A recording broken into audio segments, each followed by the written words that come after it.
Since this is a foundation course, how do we assess ourselves when we are ready to go to the next level? You're ready to go to the next level when you can follow the rules live trading. You can follow the rules regardless of how you feel.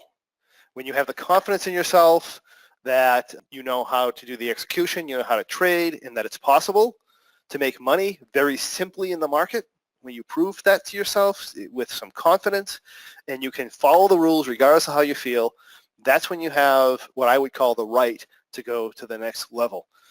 That way, when the more complex stuff isn't going well, and there will be times when it doesn't go well, no matter what it is, when the more complex stuff isn't going well, you can come back to your base confidence level, you can come back to the base position here and start over again.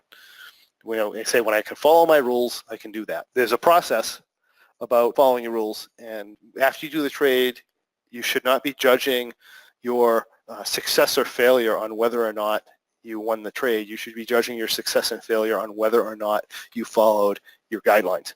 When you can say, I followed my guidelines and I lost and I'm okay with that, and I didn't follow my guidelines but I won, and that is unacceptable because I traded poorly, that's when you've earned the right, I would say, to go to the next level.